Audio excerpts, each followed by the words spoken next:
한국 영화 백선.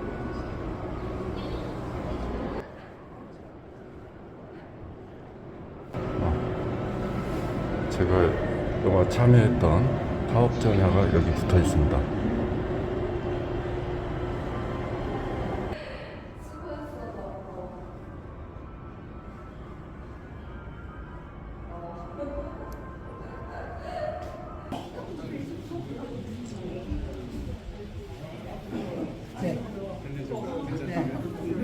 감사합니다.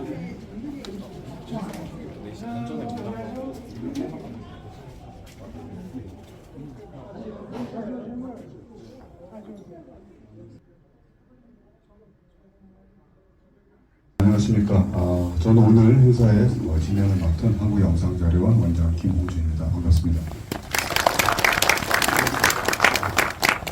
네, 오늘 이렇게 추운 날씨에 토요일임에도 불구하고 많은 분들이 찾아주셔서 굉장히 감사드리고요.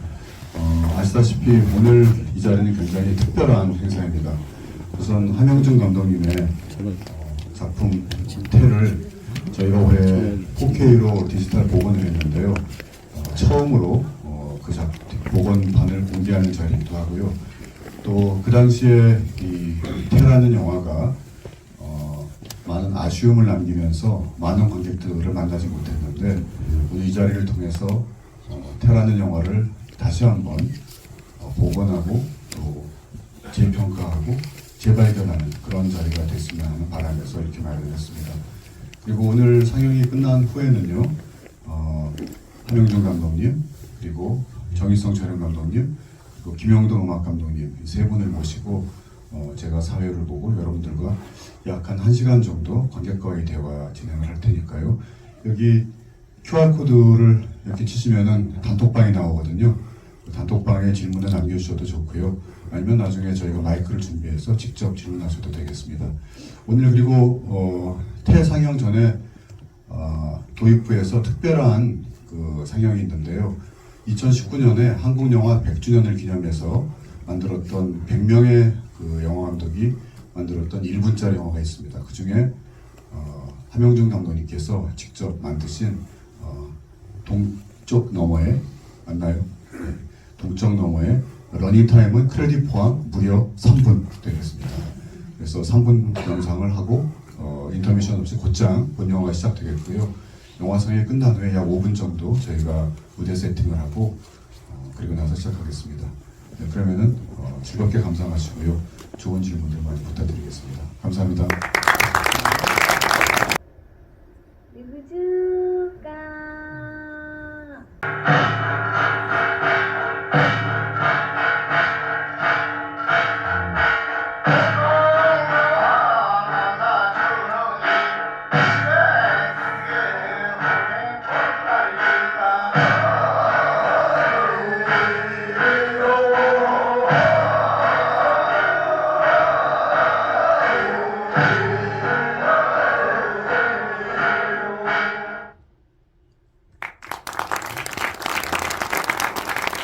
영화의 원작은 천승세 작가님의 나월도라는 소설이고요.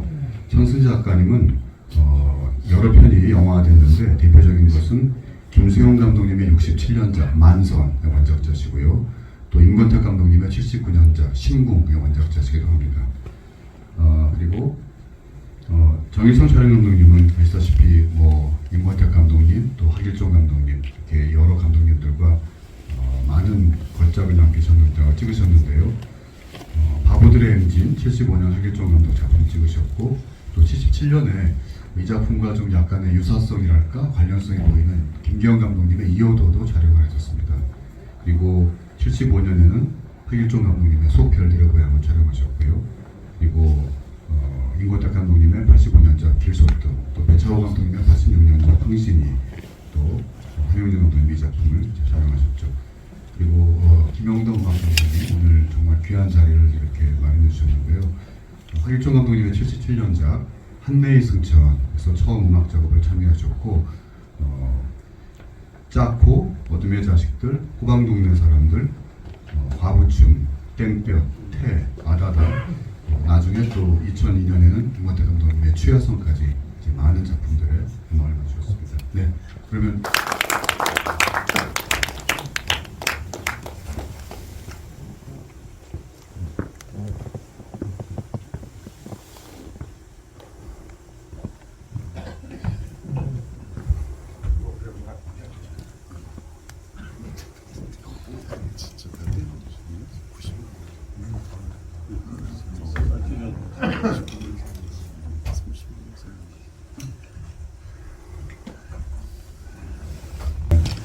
한국 영화의 역사이시면서 또 살아있는 전설이시면서 이런 분들을 한 자리에 모시고 진행한다는 게 너무 떨리고 영광스러운데요. 제 말은 여기서 줄이고 세 분께 들어보고 곧장 말씀을 드리도록 하겠습니다. 한명준 감독님부터 오늘 소회를 간단하게 또 자기소개랄까요? 말씀을 하시고 그리고 시작하겠습니다.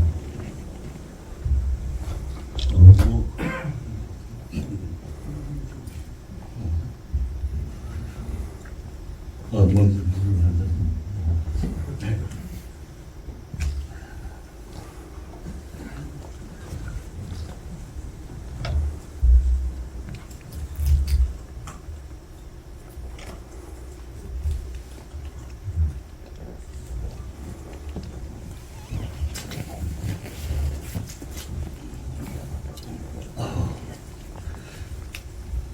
우선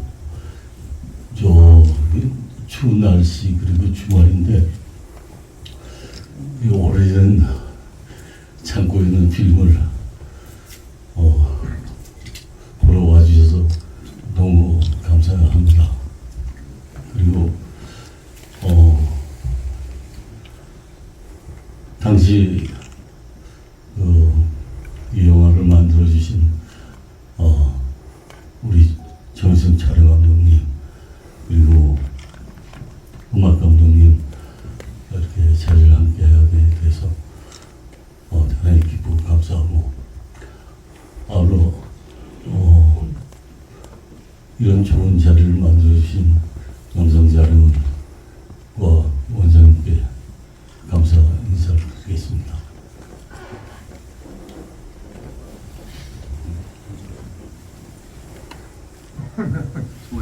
소개해놓고 제가 그 평생에 138작품을 했어요. 감독은 38명의 감독하고 했었고 특히 함영준 감독하고는 배우 생활을 할 때는 나하고 많이 했어요. 그래서 감독이 되고 난 뒤에는 처음 했던 작품이고 그렇게 고생하면서 촬영한 건 처음이에요. 6.25 때도 난 그렇게 고생 안 했어요. 근데 왜 그러냐면 숙식이 굉장히 문제였어요. 그러니까 45도 되는 경사를 매일 오르내리면서 그 정상에 조그마한 그 학교가 있어요. 분교. 근데 거기서 숙식을 했는데 굉장히 고통스러웠고 그 고통스러움에도 불구하고 모두가 열정적으로 영화를 임했기 때문에 나도 따라갈 수밖에 없었고 제일 힘들었던 건 바다를 촬영한다는 게 굉장히 어려워요.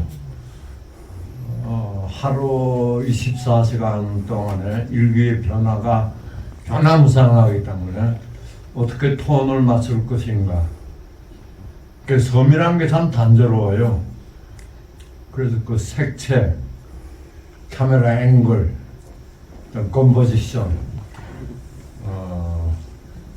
그러니까 우선 미학이 돼야 된다라는 게 나의 그 철칙이기 때문에 하 감독이 양해를 해줘가지고 그나마 무사히 촬영 마친 데 대해서 지금 이렇게 영화를 보니까 새록새록 그 그 30년쯤 됐나 이 영화가? 거의 85년에 찍었으니까 38년. 38년. 저는 그렇게 다시 찍으려도 못 찍을 것 같아요. 힘들어서. 그렇습니다. 네, 김용도 음악 감독님 또 소개 부탁드리겠습니다. 이 영화 음악을 하게 된 동기가 있습니다. 제가 그때 독일에 있었을 텐데 하 감독님께서 연락이 오셔가지고 와가지고 이 음악을 좀 했으면 좋겠다. 그래서 잠깐 들어왔다가 음악을 급하게 좀 만들었던 기억이 있어요. 급하게 좀 만드는 티가 오늘도 이렇게 보면서 나는구나. 좀 시간이 있었으면 좀 더 잘 만들 수 있었을 텐데 하는 이제 조금 좀 뭐라 그럴까요? 최선이 다 안 된 것에 대한 그 죄송한 마음이 제 스스로 좀 영화를 보면서 생겼습니다. 그런데 그 전에 이제 하 감독님하고 땡볕이라는 작품을 가지고 벨기에 국제 영화제죠. 그때 겐트 영화제에 음악하고 드라마하고 제일 잘 맞는 작품을 그랑프리를 주는 거에서 그랑프리를 아마 받았다는 걸로 기억이 나서 제가 음악 역할을 그때 땡볕에서는 좀 잘했구나 그렇게 이제 생각을 했었고요. 그 다음 작품이 이제 하 감독님하고 이 태작품인데 이걸 해놓고 제가 독일에 있을 때 독일에 또 오셔가지고 필름을 가지고 완도라고 상당히 급한 뭐 그런 상황 같은 걸 느꼈었던 기억이 좀 새록새록 나고 역시 그 작품이 주는 무거운 것 속에 우리 민족의 어떤 그런 것들이 쭉 담겨 있는 것을 보고 역시 그 우리 내용, 우리의 어떤 이야기들이 깊이가 있구나 하는 그런 거를 영화를 보면서 좀 처음 느꼈습니다. 뭐 이게 소외라면 소외랄까요? 하여튼 음악을 하는데 조금 소홀했었다라는 그런 어떤 생각을 하고 있습니다. 네, 여러분들께서 질문이나 또 코멘트가 있으시면은 이 QR코드를 통해서 단톡방에 남겨주셔도 되겠고요. 또 저희가 마이크를 준비했으니까 직접 질문하셔도 되겠습니다. 우선 제가 먼저 질문을 드리자면은 사실 이 영화가 어떻게 보면 거의 국내에서는 본 사람이 거의 없다고 해도 과언이 아닌 만큼 1985년 11월 30일에 심의를 받은 것으로 되어 있는데 개봉은 86년 초에 한 걸로 되어 있는데 그 당시에 국내에서 거의 관객들과 제대로 만나지 못했고 오히려 1986년도에는 이제 약 일본, 독일, 인도 등 10개국에 수출이 된 걸로 기록되어 있고요.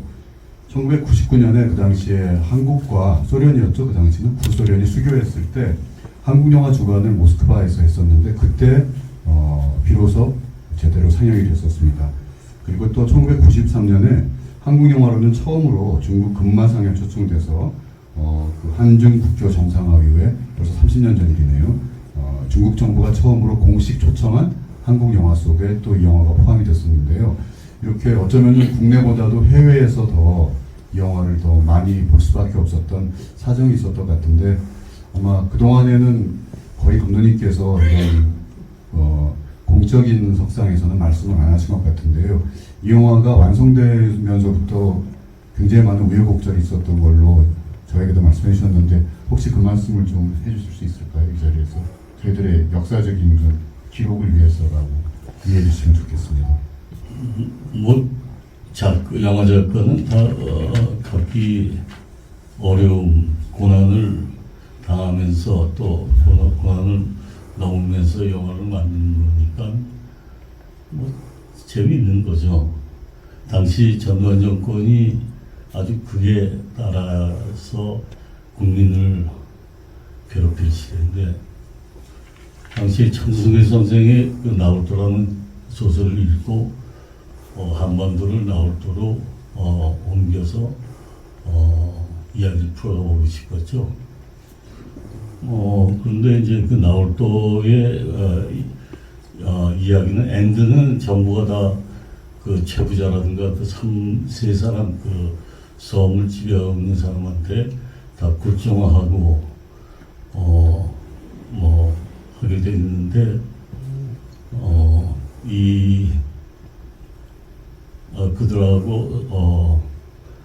그들을 다 이 섬에서 없애버리고 새로운 섬으로 탄생시키기 위해서 새로운 아이가 태를 끊고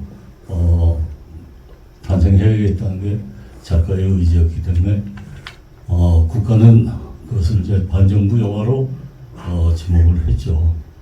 근데 뭐 국가가 있는데 소위 뭐 몇 년 정권을 갖고 있는 권력자라고 해서 필름을 가지고 없앨 수는 없었죠. 뭐 별 일은 아니었던 것 같고, 다만 제가 영화를 잘 만들지 못해가지고 많은 분들한테 보여줄 기회가 없었던 게 제 탓 아닌가 그런 생각합니다. 혹시 감독님 괜찮으시다면 저한테 메일로 보내주셨던 내용이 잘 정리가 되는데 제가 좀 읽어드려도 될까요? 혹시? 그래요? 네, 제가 간단하게 읽어드리겠습니다. 그 당시에 명보극장에서 개봉되었으나 재검열을 요청하였으나 거절당하자 광고 검열을 지연하고 삭제시키고 개봉날 아침부터 중부경찰서 사법경찰들이 매표소 앞에서 줄 서 있는 대학생들의 신분증을 검사하는 사태가 벌어지고 당일 최소 입장객 수를 채우지 못해서 일주일 만에 간판에 내리는 등 아픈 상처를 받은 작품입니다. 당시 이상한 소문이 떠돌자 또 기자들이 극장에 가서 영화를 보고 본인을 찾아와 비하인드 이야기를 취재하려 했으나 본인은 사실을 말하지 않았습니다. 뒤에 얘기 조금 더 해도 될까요? 너무 아프시네요. 뭐 필요하지 않다고 생각해요. 간단한 문장이라서 읽겠습니다. 당시 본인은 검열을 받은 그날 밤 비행기의 필름을 가지고 베를린으로 갔고 베를린 공항에는 중앙정보부 직원이 나와 있었고 나의 행적을 추적하여 다음날 파리로 도주하여 칸과 컨택트하며 작업을 했고 또 서울에서도 나의 행적을 추적하기 위해서 중앙정보부 직원이 뒤를 캐고 있었다. 이런 말씀을 이렇게 회고해 주셨는데요. 아마 여러분들이 특히 여기 젊은 관객들은 아니 이 영화가 무슨 그런 대단한 반정부적인 내용을 담고 있다고 해서 그렇게 탄압을 했을까 하지만 그만큼 굉장히 엄혹했던 시절이고 사실은 물론 작품은 작품 자체로 언제나 평가받는 것이겠지만 그 당시 시대적 맥락을 생각하면서 이 영화를 본다면은 좀 더 다른 의미로 영화를 볼 수도 있다고 생각을 합니다. 제가 아직 여러분들이 너무 분위기에 누르셨는지 질문이 안 나와서요. 정일성 촬영감독님께 좀 질문을 드리고 싶은데요. 사실 70년대, 80년대 한국 영화 현장은 지금과는 굉장히 다른 어떤 분위기가 있었는데 이 영화가 지금 말씀하신 것처럼 굉장히 열악한 조건에도 불구하고 또 그 당시에 정일성 촬영감독님께서도 뭐 일이 없는 그런 상황도 아니고 아주 바쁘셨을 텐데 이 작품에 그렇게 많은 시간과 노력을 들이시겠다고 결심하게 된 어떤 특별한 동기나 배경이 있을까요?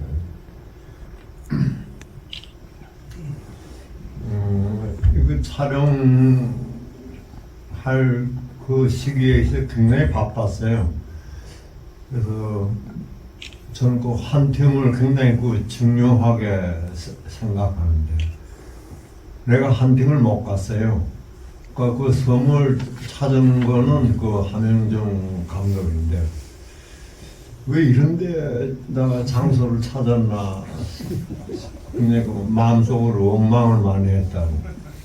내가 한 팀을 못했기 때문에 그건 내 죄고 내가 그때 바빴기 때문에 오늘같이 촬영이 끝나서 그 다음날 현장으로 갔기 때문에 근데 여기서 승부해야겠다라는 생각을 한 바퀴 돌고 난 뒤에 어떤 생각을 했냐면 모두에서도 말씀드렸지만 거의 앵글이 굉장히 중요하다. 그다음 그 섬이 갖고 있는 그 색채보다도 굉장히 추상적인 그런 그 색채로 촬영하고 싶었어요. 그래서 거의 처음부터 끝까지 여러분들이 좀 이해하기 힘들지 모르겠지만 노출 부족 촬영을 했어요. 온도 촬영이라고. 그거는 현상이 굉장히 어려운데 단원 필름을 현상하는 것보다도 약 2배 이상 시간이 필요해요. 약품도 조금 틀리고 그래서 색채를 그 세파레이트 하는 데 있어서 원색을 많이 뽑고 흑백에 비슷한 그런 그 색채를 넣기 위해서 온도 촬영을 했어요. 처음부터 끝까지. 학원들과 아실지 모르겠지만 노출이 예를 들어서 5.6이다. 그럴 것 같으면 거의 2.8. 근데 노출이 2.8일 것 같으면 또 마이너스 4.2. 그렇게 주로 촬영을 했기 때문에 나로 하여금 현상소도 시간이 많이 걸렸고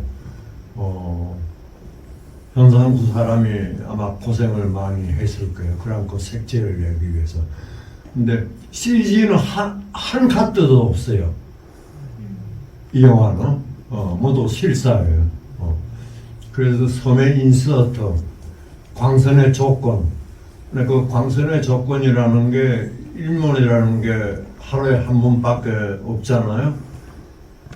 근데 그 태양이 있을 때가 있고 없을 때가 있는데 전부 다 드라마에 맞춰서 그 화질을 만들어내는 그 과정들이 굉장히 그 힘들었고 그 다음에 그 안개가 끼는 것도 그 해무가 어쩌다가 들어와요.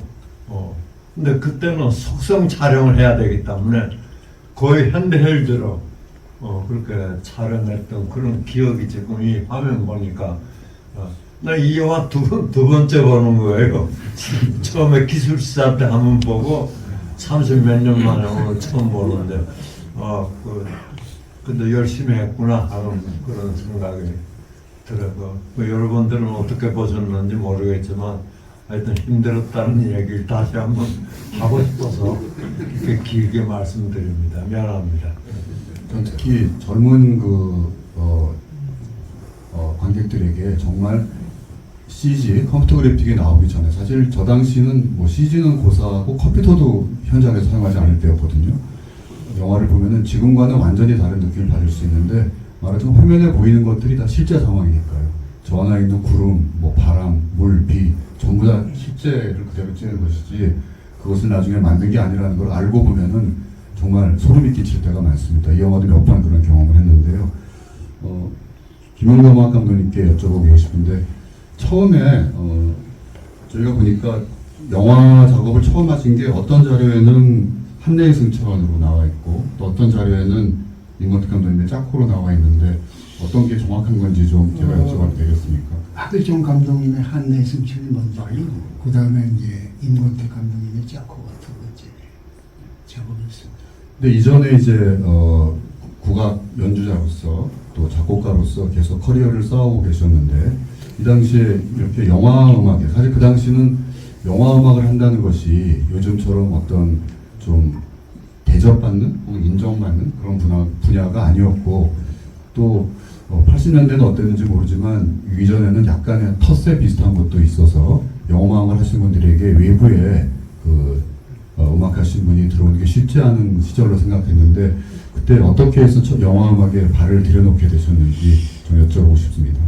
발을 들여놓는다기보다는 우연하게 이제 기회가 된 거죠. 한대승천이라는 작품은 75년도에 그 국악 뮤지컬로 공연이 됐었던 것을 하길종 감독님이 영화를 할 때 제가 음악을 한대승천 뮤지컬을 작곡했었기 때문에 저를 좀 이렇게 부르신 것 같고요. 그 다음에 이제 임건택 감독님의 짝코라는 것은 이제 그 당시에 80년에 그 칼라 TV가 방영이 되면서 TV 문화관이 시작됐습니다. 그때 그 당시 이제 두 번째 작품인 KBS 문화관에 김홍정 감독의 삼포가는 길 음악을 이제 하게 되면서 그 음악이 이제 조금 알려져서 임권택 감독님께서 짜코라는 음악을 할 때 그와 유사한 음악을 하기 시작했습니다. 사실 국악기 가지고 영화 음악 한다는 건 그 당시에는 정말 코미디언들이 항상 얘기했듯이 뭐 귀신 나오면 대금 소리 나오고 귀신 나오면 파소리 끼끼 소리 나고 그걸 뭐 코미디 재료로 쓸 정도로 국악기 사용하는 게 좀 뭐라고 좀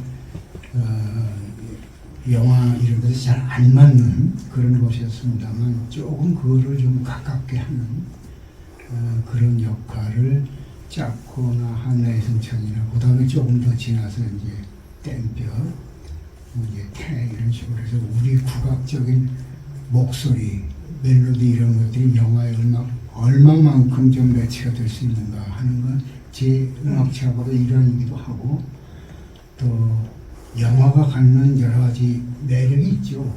그래서 영화를 통해서 제 음악 작업에 도움이 될 수 있는 여러 가지 그 영화 공부를 오히려 저는 좀 영화 학도는 아닙니다만 제 음악의 영화적 요소를 어떻게 좀 만들어낼까. 그래서 나중에는 이제 명상음악이라는 것은 말하자면 멜로디를 쫓아서 영상을 떠올리게 하는 그런 방법이기 때문에 그런 점에서 영화 음악을 제가 하게 된 거는 그 열악한 상황이지만 나름대로 열악한 만큼 제가 제 음악을 하는데 좀 도움이 된 것도 많이 있었다. 앞으로 국악이라는 국악 악기 또는 국악의 여러 가지 내용 이런 것들이 구체적으로 어떻게 영화에 접목시킬 수 있는 그런 방법이 앞으로 많이 나오지 않을까 생각합니다. 우리 국악 악기를 제대로 녹음을 할 수 있는 그런 여유들이 좀 없어요. 그래서 여러분들 뭐 영화에 나오는 이 악기 소리가 들으면 굉장히 그 뭐라 그럴까 이렇게 정제되지 않은 그런 소리들이긴 하죠. 그렇지만 그 국악기가 갖고 있는 묘한 색채 그런 거를 그 영화 감독하시는 분들도 많이 이렇게 들으면서 생각하시면 적재적소 이렇게 쓰실 수 있는 악기들이 굉장히 많이 있을 거라고 생각합니다. 또 그래야 좀 독특하고 또 뭐 저는 언젠가 그 베를린에서 그 실험 영화 한 편 봤는데 그 이태리 영화 감독 작품에 전부 일본 음악을 쓴 그런 영화를 본 기억이 있어요. 그래서 이게 전통 악기라는 게 영화에 많이 적용이 될 수 있겠구나 하는 생각을 했습니다. 네, 여기 질문이 올라와서 제가 읽어드리겠습니다. 정말 강렬하면서 힘이 있는 그리고 여운이 남는 영화입니다. 당시 86년도가 굉장히 시대선왕의 혼란기였다고 생각합니다. 섬의 뻘밭의 적공색 꽃들과 빨간 고추, 빨간 댕기뿐만 아니라 초록과 하얀색이 함께 대립되는 작품 속에서 산고의 고통과 생명 탄생의 주제가 주는 엄청난 메시지가 정말 강렬합니다.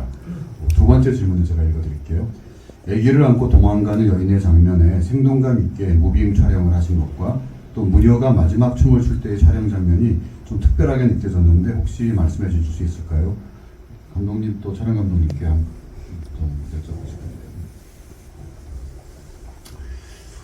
여쭤보실까요?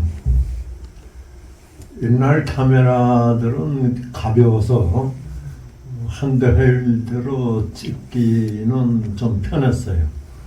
그러나 동시녹음 이후에 카메라는 굉장히 그 무게가 무거워서 핸드헬드 하기가 힘들어서 그래서 요즘은 촬영 감독이 핸드헬드로 아마 촬영하는 경우들이 거의 없을 거예요. 스타디캄을 통해서 스타디캄 촬영하는 사람이 대신에 촬영하는 건데 저는 그게 싫어요. 남이 내 영화를 찍어서 내 영화를 협조하는 거는 고마운 일이지만 내가 맡은 영화는 내가 다 촬영해야지 남이 촬영하는 걸 원치를 안 해가지고 그리고 그 제작 여건상 스타디캄이 올 수 있는 그런 환경도 아니었고 그때만 하더라도 사디캄이 없었어요. 그래서 내가 거의 수동으로 그 촬영을 하는데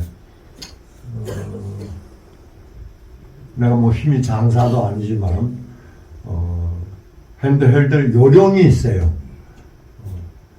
가령 이 병을 중심을 잡아서 이거 세우는 사람이 있잖아요. 근데 카메라와 나와 중심을 어디다가 두느냐에 따라서 거의 움직임 없이 이렇게 사디캄으로 찍은 것처럼 보일 수 있단 말이에요. 근데 그거는 요령이라고 하는 거는 굉장히 캐리어가 있어야 되거든요. 그래서 그 이제 그 한 2씬 내지 3씬을 그 핸드헬드로 찍었고 마지막엔 그 숨이 차요. 근데 거의 숨 쉬면 안 돼요. 호흡을 하면은 카메라가 움직이기 때문에 무호흡으로 그냥 이렇게 가는데 내가 뭐 장수도 아니어서 뭐 호흡이 긴 편도 아니지만 근데 그렇게 촬영이 무사히 끝났다라는 거는 나 이렇게 건강한 체력을 주신 우리 조상한테 감사하다. 제가 잠시 첨언을 하면 당시에 정일선 촬영 감독님이 큰 수술을 하셔가지고 몸이 자유롭지 못하셨어요. 근데 그 당시 처음으로 그때 우리가 동시녹음 카메라가 도입이 돼가지고 당시 또 카메라가 없어서 정 감독님이 일본에 가가지고 직접 그 BL2를 빌려가지고 그 카메라 보드가 굉장히 무겁고 큽니다. 근데 그거를 여기에 몸에 하여튼 신체가 그때 정상적인 조건이 못 됐어요. 그런데 이제 최희아 선생님하고 또 신배우하고 이분들이 전부 다 경력 배우가 아니기 때문에 서로 카메라하고 이렇게 이동이 편할 수가 없어요, 서로가. 그래서 그 테스트를 여러 번 하게 되니까 정 감독님이 아주 굉장히 힘들으셨죠. 그리고 여기가 전부 다 바위고 막 그러니까 핸들 들어서 쓰러지시기도 하고 그게 카트가 한 1분 이내 카트가 아니고 한 2, 3분 정도 되는 원테이크, 롱테이크 하기 때문에 하여튼 너무 애들 쓰시고 그래서 그 화면들이 우리 정 감독님 공이 아니었으면 이 영화가 과연 만들어질 수 있을까 오늘 영화를 보면서 그렇게 느껴집니다. 이게 여담인데 내가 80년도에 직장암 걸려서 대수술을 했거든요. 근데 그 수술하기 2년 전에 을화라는 그 김동리 씨의 을화를 촬영할 때 교통사고가 나서 그때 또 한 번 큰 수술을 했어요. 근데 2년 후에 또 직장암 수술을 했는데 이 영화를 촬영을 오케이 승낙하게 된 동기가 그 바쁜 와중에도 거의 이틀에 한 번씩 면회 왔었어요. 병원에. 그래서 내가 언젠가 함영진한테 빚을 갚아야 되는데 그런 생각하고 있는데 무심히 세월이 흘렀죠. 그래서 한 5년 후에 그래 내가 고생하더라도 그때 면회 왔던 그 고마움에 대한 그 보답을 내가 해야겠다. 그렇게 생각해서 촬영을 승낙했고 특히 그 배우들이 거의 무명 배우들이에요. 이해숙이만 빼고 마동식이는 조금 삼류 영화에 출연했던 분인데 테스트를 하도 여러 번 하니까 내가 지치는 거예요. 근데 연기자와 나와 광선과 그 선이 일치해야 될 텐데 연기자 그 라인을 몰라가지고 이렇게 가다가 이렇게 가고 그러니까 여러 번 테스트하는 거예요. 그 핸드헬드는 그게 힘들거든요. 테스트 딱 한 번 파라슈팅 가야 될 텐데 연기자들이 신인이었기 때문에 굉장히 그 힘들었던 했던 그 기억이 납니다. 네. 네, 사실 이 영화 보면서 연기자들에 대해서 굉장히 궁금한 게 만약에 몇 분들을 제외하고는 저희 그 데이터베이스에서도 뭐 거의 이 작품이 유일한 분들도 많고 해서 저 배우들이 어디서 왔다가 어디로 가셨는지 궁금했는데 이따 보니까 여쭤보도록 하고요. 오늘 여러 감독님들이 또 영화의 문 여기 와 계신데 여기 오픈 채팅방으로 수줍게 질문 하나 할게요 라고 신청하신 분이 있어서 제가 리퀘스트를 받아드리겠습니다. 정지원 감독님 어디 계세요? 네, 정지원 감독님께 마이크 드리겠습니다. 네, 정지원 감독님 정말 오랜만입니다. 아이고 오래간만입니다. 아이고 왜 거기 있어요? 앉아서 질문하겠습니다. 우선 저도 이 영화를 처음 봤거든요. 그래서 반갑습니다 정말. 그리고 김홍주 감독 고마워요. 이런 영화를 우리 관객들한테 만나게 해줘서. 그리고 자칫하면 못 볼 뻔했던 함영준 감독의 역작을 보게 된 것 상당히 반갑습니다. 정일성 감독님은 제가 조수 때 일을 많이 했는데 영상 하나를 포착하기 위해서 그 지배한 청렬은 너무나 제가 잘 압니다. 그래서 그 아까 질문하신 분의 얘기 그리고 지금 정일성 감독이 말씀하신 거 생생하게 뭐 눈에 보입니다 아주. 그리고 저는 이제 좀 실질적인 질문을 할게요.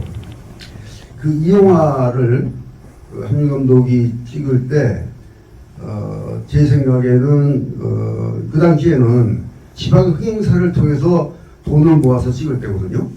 예, 근데 이 영화가 지방 흥행사들을 통해서 돈을 모으기가 힘들었을 것 같다는 생각이 들어요. 우선 그러면 그 당시 전체 일반 제작비와 비교해서 어느 정도 들었으며 그 돈을 어떻게 모았는지 상당히 궁금합니다. 저는 영화를 만들 때 마누라하고 자식 빼놓고 모든 걸 다 바칩니다. 그러니까 남한테 돈을 신세를 진다거나 투자를 받는 것도 그 지배하에서 영화를 만들어야 되기 때문에 제 창작 작품이 될 수가 없다라고 해서 뭐 빚을 내든 뭘 내든 전 지배받지 않기 위해서 모든 돈은 제가 준비를 해서 만듭니다. 당시 제작비는 전혀 기억이 안 나는데요. 60일간 거의 그 당시에 한 10명에서 12명 정도가 사는 무인도였어요. 그 섬을 찾기 위해서 굉장히 애를 썼고, 그게 하왕등도 상왕등도 가장 우리 땅 끝에 있는 두 개의 섬이 있었어요. 그걸 찾았고, 한 60일간의 스텝 캐스트가 약 60명. 그리고 이제 미술도 거기에서 현지에서 만들었고, 집 같은 경우도 이제 정 감독님 앵글에 맞춰가지고 스텝 캐스트가 집 그 초가집인 그 뚜껑을 전부 다 옮깁니다. 옮겨가지고 집체를 옮겨서 구도를 다 잡았죠. 그래서 뭐 하여튼 돈의 문제라고 그러면 뭐 거기에 대한 답변이고 뭐 그런 것 같습니다. 그때 제일 힘들었던 게 동시녹음을 하는 경우가 거의 처음이었기 때문에 그 당시에는 이어폰에서 들렸는데 갖고 와 보니까 안 들려요. 바람 소리 때문에. 그리고 이제 거기 이제 해풍 때문에 배터리가 자꾸 나가요. 그러니까 찍다가 중단이 되고, 그 다음에 이제 바람이 해풍이 하도 세니까 정 감독님 옆에 모든 사람이 붙습니다. 날아갈까봐. 그러니까 뭐 이거는 요즘 시대에 에서는 아마 만들기가 좀 힘들 정도로 무식하게 찍었습니다. 네. 그 태풍 장면은 실제 태풍이 맞죠? 그렇죠. 그걸 어떻게 기다리셨어요? 그때 그분들이 이제 거의 조선시대 때 고려 때 유배당하신 분들이 거기 살아요. 그러니까 그 후손들이 사시는데 이분들이 자기가 아직까지 살면서 이렇게 바람이 세고 비가 몰아치는 경우는 처음이었다고 하더라고요. 그리고 이제 배들이 거기에 정박할 수가 없으니까 우리가 갖고 간 식량을 조그만 구멍가게 같은 게 있었어요. 거기다 다 맡겨놨는데 이분들이 자기네들이 이제 전혀 이제 식량을 구할 수가 없으니까 그걸 가지고 다 뺏었어요. 뺏고 우리한테 돈 안 주면 안 주는 거예요. 그러면 뭐 어떻게 해요? 그러니까 뭐 여하튼 뭐 그리고 이제 그 이 숙소도 없고 하니까 그 이제 분교가 있었어요. 근데 이제 물론 폐교된 거죠.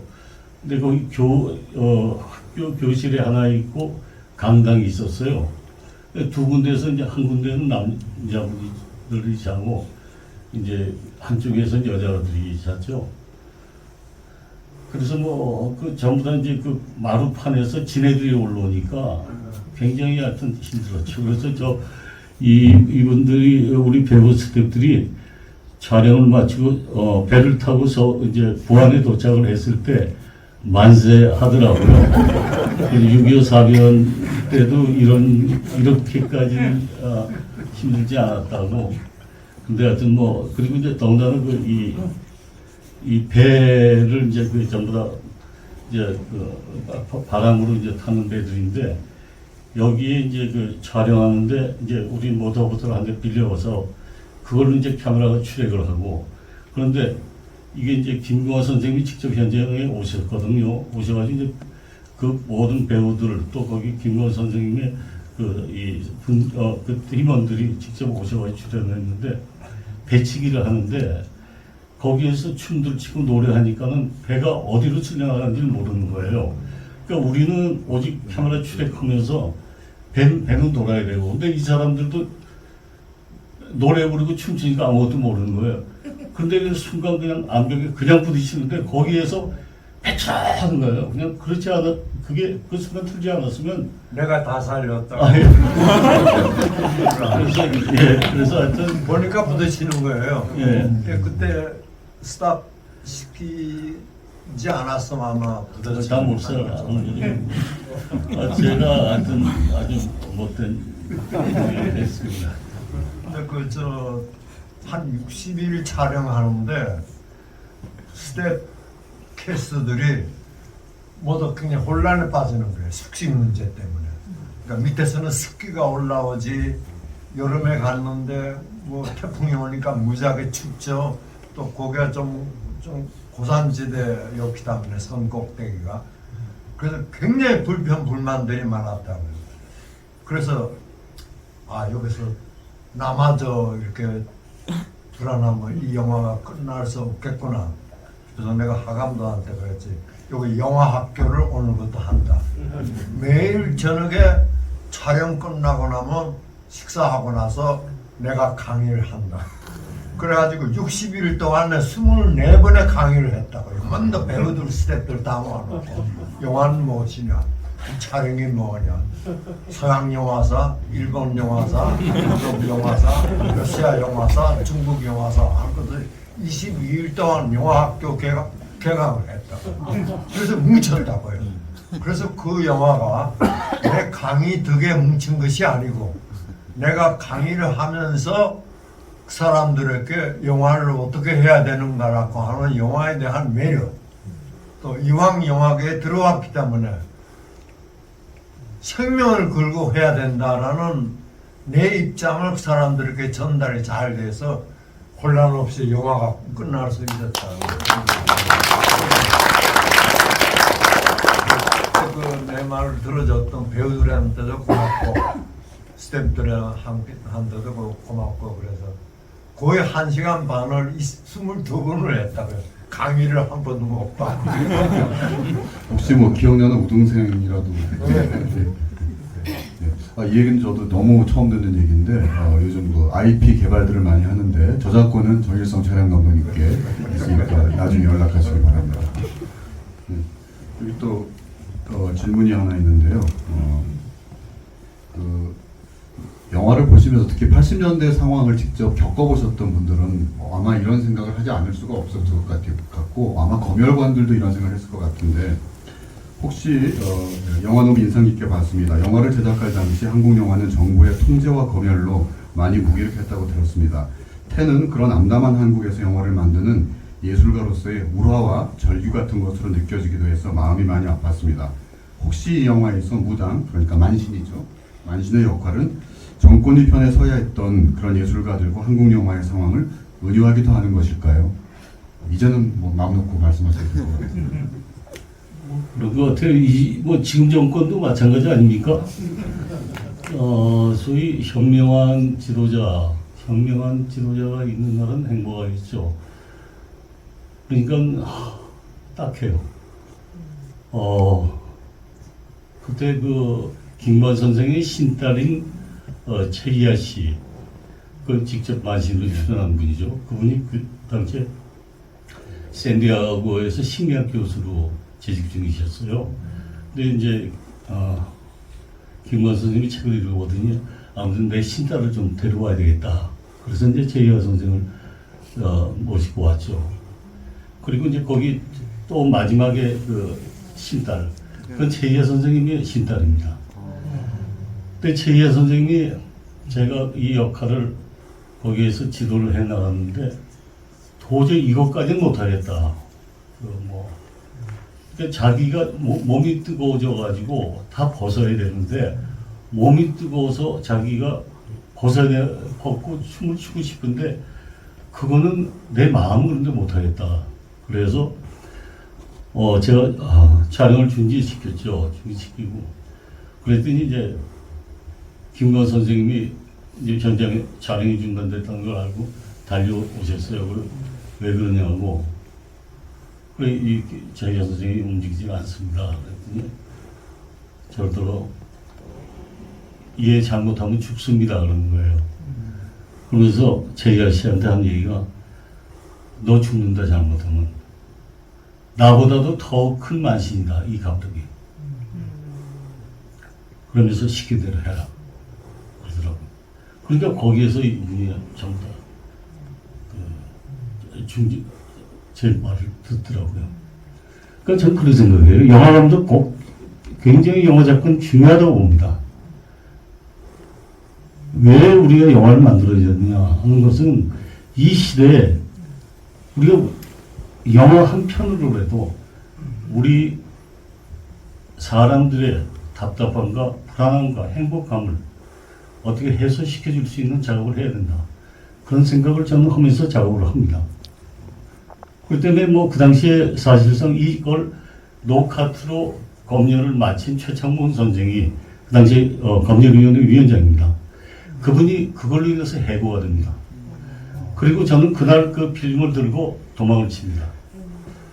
그리고 이제 그 전년도에 베를린 영화제로 백령을 갔기 때문에 백령에 갔는데 거기에서 이제 중앙영화부 영사하고 만나서 인사한 경험이 있는데 떡 가니까 공항 앞에 베를린 공항에 그 사람이 있는 거예요.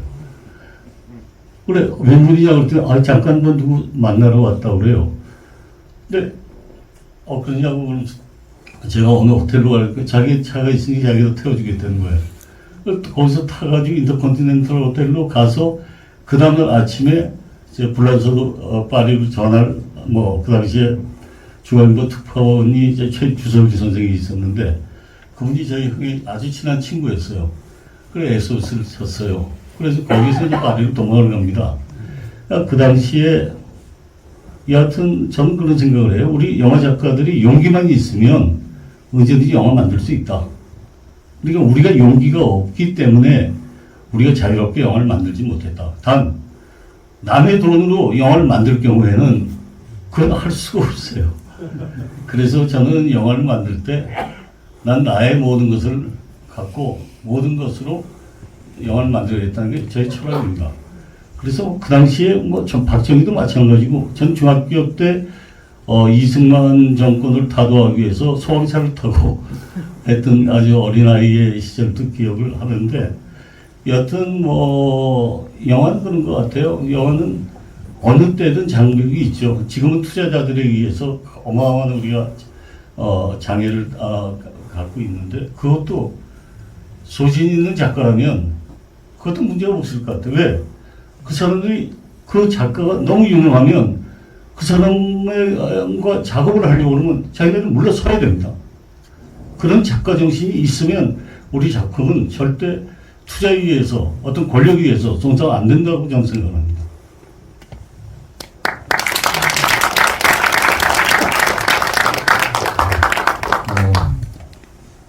전라북도 부안 왕등도에서 촬영을 했는 것으로 되어 있는데 혹시 이 영화를 다 완성한 후에 다시 한번 가보신 적이 있나요?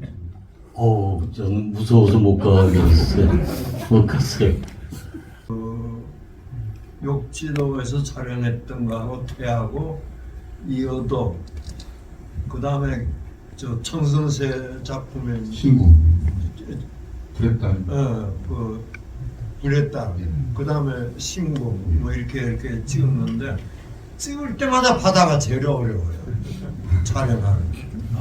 난 그렇게 바다가 어렵다는 게. 저는 그 배 나온 장면 보고 굉장히 기겁을 했는데요. 그 배들이 원래 바다에 가면은 이렇게 마음대로 방향을 잡을 수가 없지 않습니까? 근데 그것도 이렇게 막 360도 돌면서 찍으셨는데 그건 어떻게 하셨나요? 출력했죠.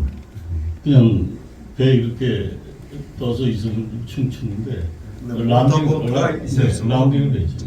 더 잘 될 텐데 모터보트가 없잖아요. 네? 못한 것도 없이 있잖아요. 그러니까 거기서 제일 빠른 배를 수배를 했다. 그런가? 그래가지고 이 돛담배니까 그렇게 360 이렇게 할 수 있을까. 그 저 김수영 감독 만추 찍을 때도 그때도 그런 식으로 이렇게 속초에서 그 360도를 두 번을 이렇게 돌았는데 그런 기억들이 나죠. 어쩐지 그 모터보트로 돌면은 그 파도가 이렇게 보일 텐데 그게 안 보여가지고 되게 신기하다 그랬는데 그런 또 거리 측정을 잘해야 돼요. 배에 타신 배우분들의 멀미까지는 제가 걱정을 할 필요가 없었습니다. 네. 영화는 미학에서부터 출발해야 된다는 원칙 하나. 두 번째, 영화는 격조가 있어야 된다라는 거 두 번째.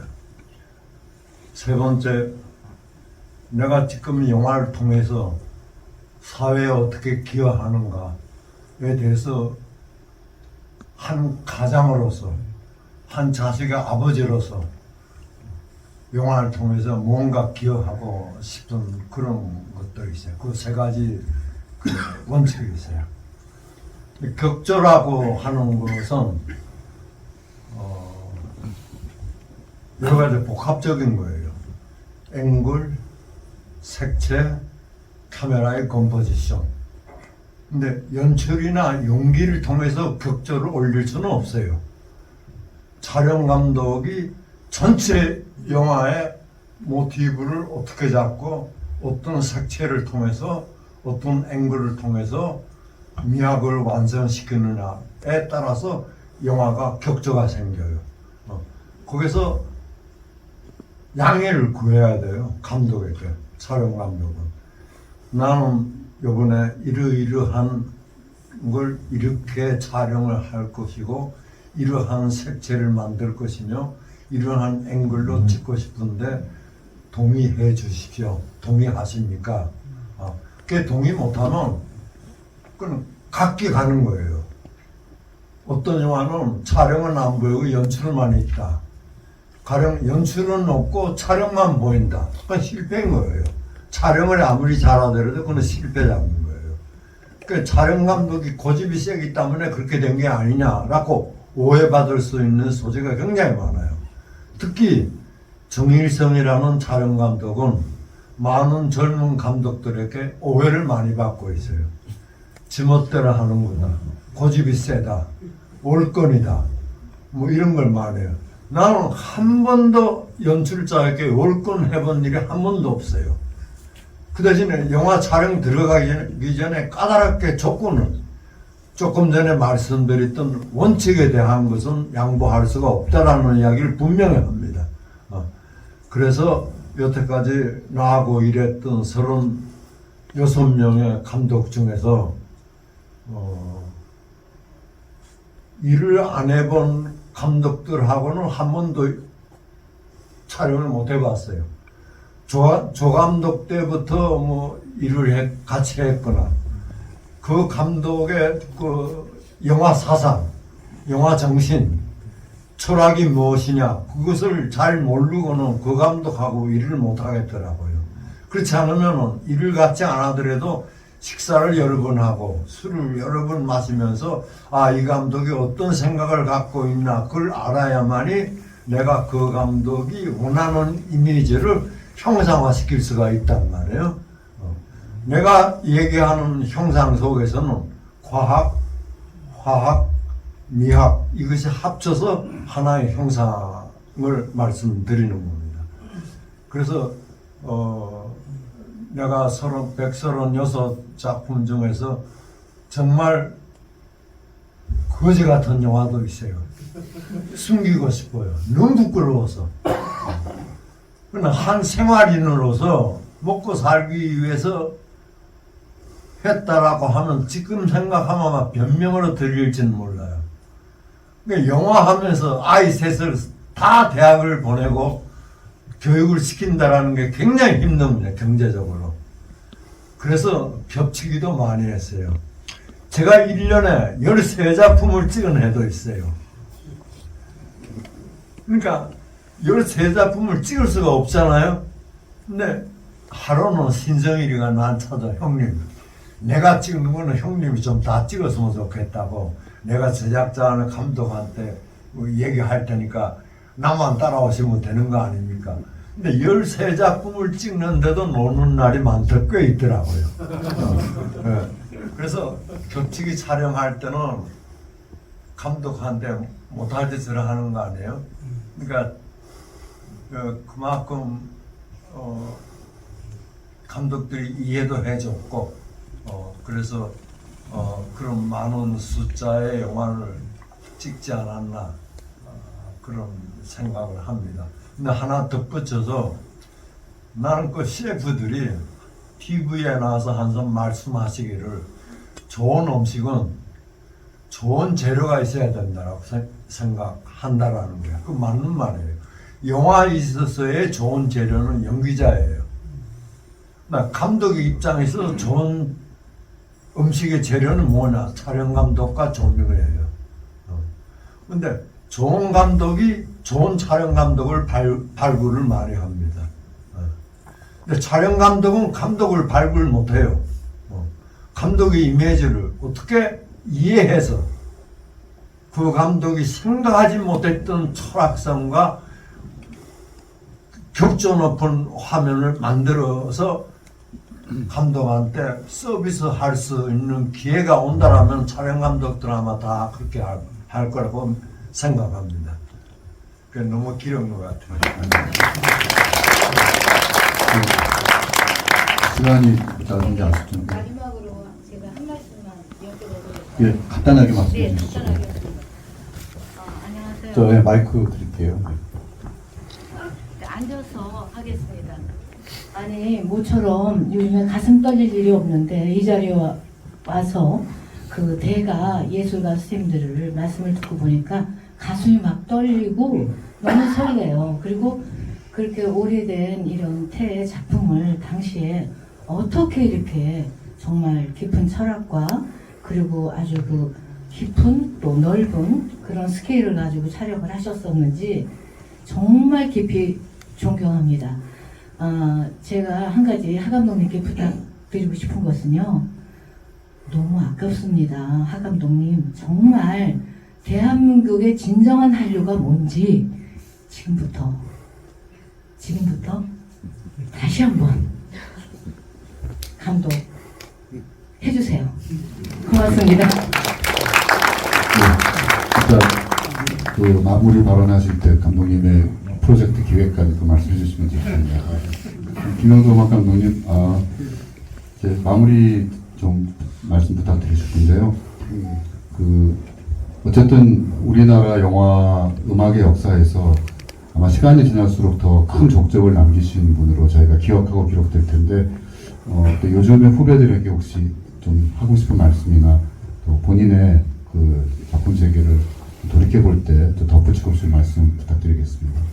글쎄요, 이제는 저도 이제 뭐 그 꼰대 소리 듣는 입장이기 때문에 젊은이들이 하는 작업을 제가 이렇게 비평하기 참 그렇습니다. 그러나 아까 하 감독님이나 우리 정 감독님이 말씀하셨듯이 소위 작가 정신이라는 그 끈을 놓지 않는 그런 끈질긴 후배들이 좀 많이 나왔으면 좋겠다 싶습니다. 너무 빠른 세태에 적응하기 바빠서 자기 중심을 놓치는 경향이 좀 많은 것 같다. 그건 뭐 저도 마찬가지입니다만 영화 음악이 꼭 발전한다기보다 음악 전체가 좀 발전하기 위해서는 영화라는 이 장르가 굉장히 중요하다. 또 우리 음악하는 사람으로서 꼭 음악만 고집할 것이 아니라 영화를 통해서 영화적인 그 작업이라든지 영화적인 미학 이런 것이 음악에 어떻게 적용할 수 있을까 한 그런 것도 같이 공부하는 또 다른 장르의 것도 마찬가지로 이렇게 할 수 있었으면 음악이 좀 더 풍요로워지고 굉장히 폭이 넓어지지 않을까 하는 그런 생각을 해봅니다. 이상입니다.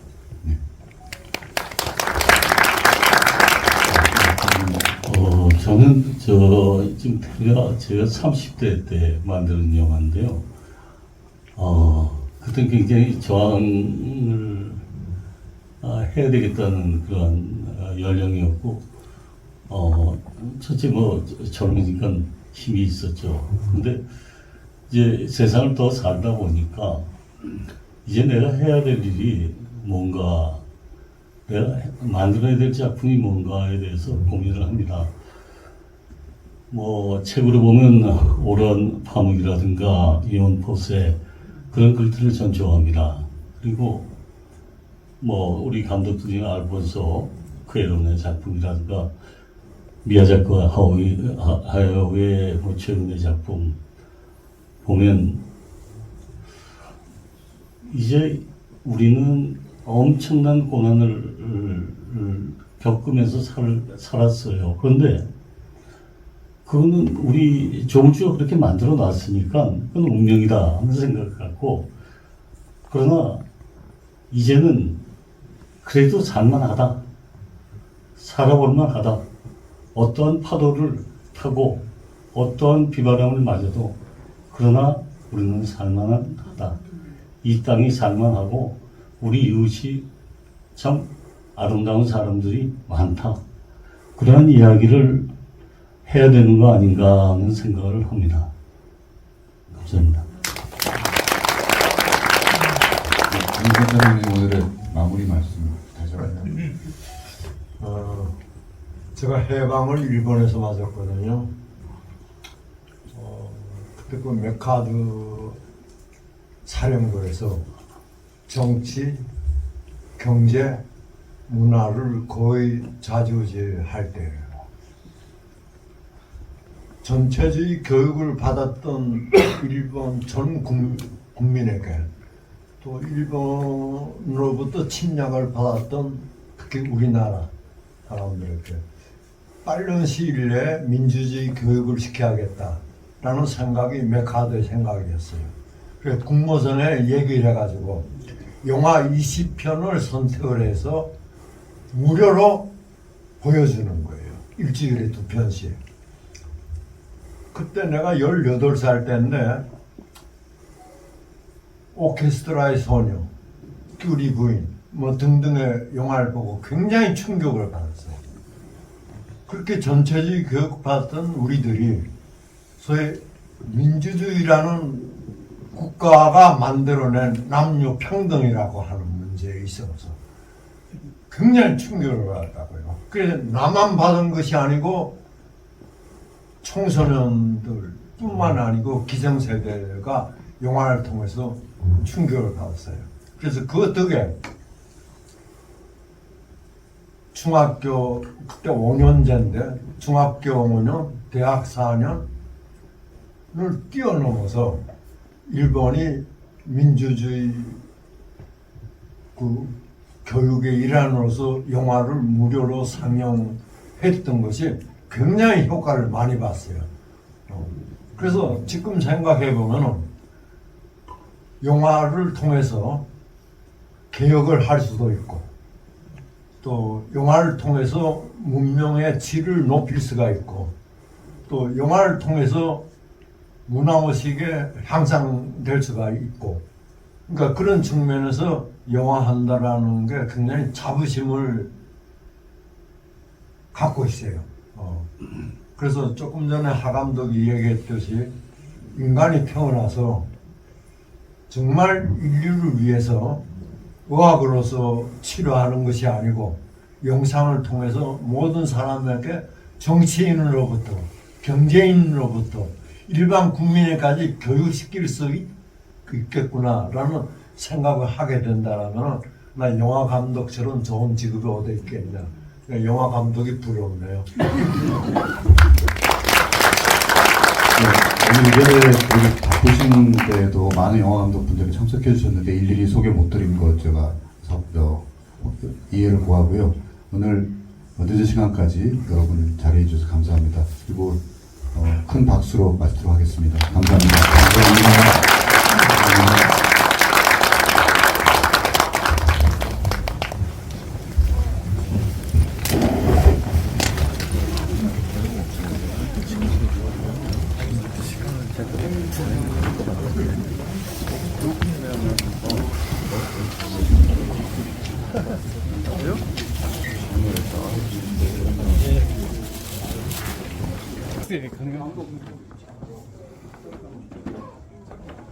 감독님, 오늘 소감 한 말씀만 말씀해 주시겠어요?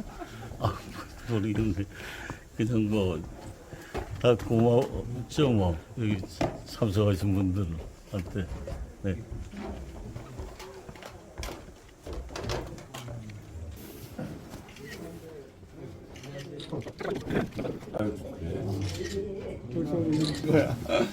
아, 좋습니다. 네, 감사합니다.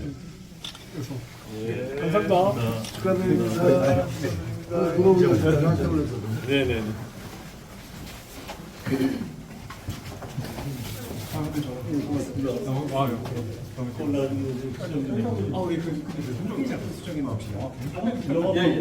같이 가자고 정감독.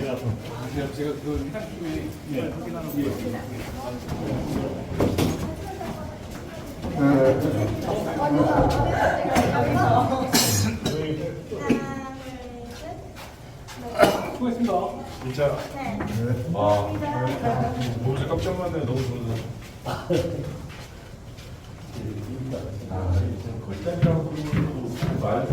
다른 나라